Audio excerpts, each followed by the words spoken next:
So as per diploma syllabus DT, we are having stress strain diagram in the first chapter.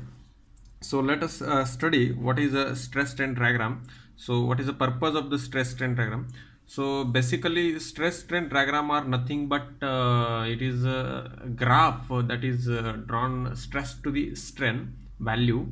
So I think everyone have did the experiment, that is you on the UTM tensile test. So whatever the values we get, stress values and the strain values, those are plotted on the graph. So we will get the graph like this, in this manner. So this is graph what we get for the mild steel. So here it has been named A, B, C, D, E, F. So what is A, what is B, what is C, D, and we can find this one here. So this graph is only for the mild steel material. So this graph shows us the behavior of the material under the tensile load.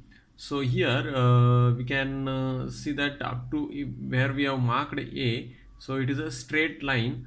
It means that it is called as a proportional limit. It means that it is stress is directly proportional to the strain. Both will vary simultaneously. Both the values will change related to each other.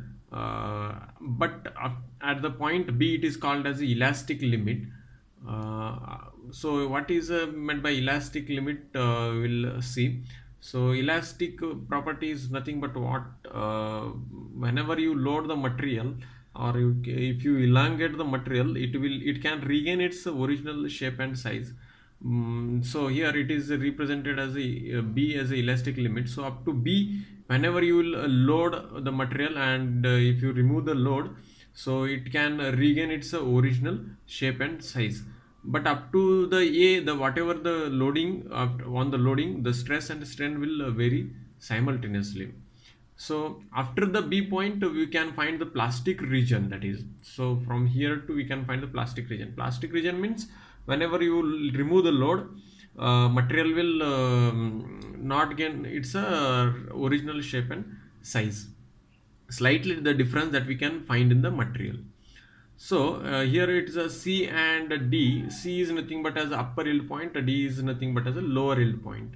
So what is yielding action? So yielding is nothing but whenever you load on the material, apply the load on the material, or if you pull the material, there is a slightly change in the length.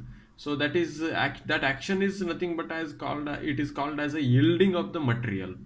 So here in upper yield point, what happens whenever you load it, you will find the deformation, and after that immediately load will be length will increase and load will decrease.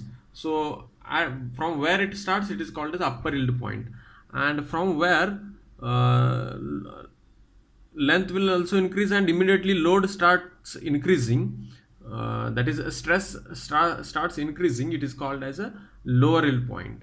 So when we go on loading on the material, so at particular point there will be a maximum load which will going to material will going to take. That point we call it as a ultimate stress. Ultimate stress is nothing but maximum load where it can take.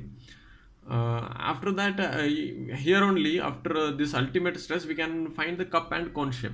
So here I have shown the specimen like this. We are preparing the specimen. So when before breaking, it will form the cup and cone shape. I hope already we have seen the videos.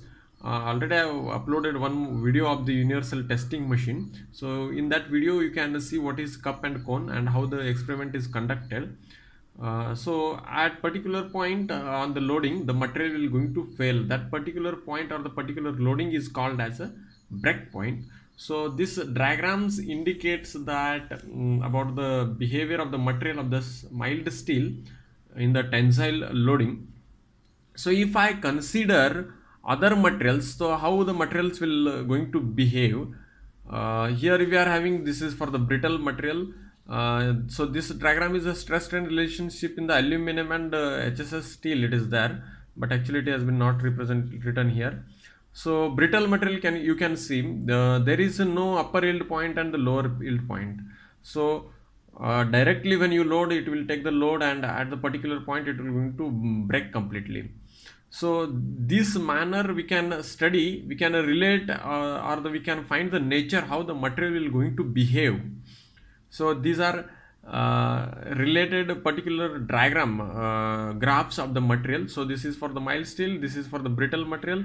If you take some ductile material, so it will be like this in the manner. It will not have the stress and proportionality also. It will directly elongate and immediately going to, it will not fracture, but it will have the some like dropped graph you can see over here. It will have some ductile material. So for the other materials also you can study the stress and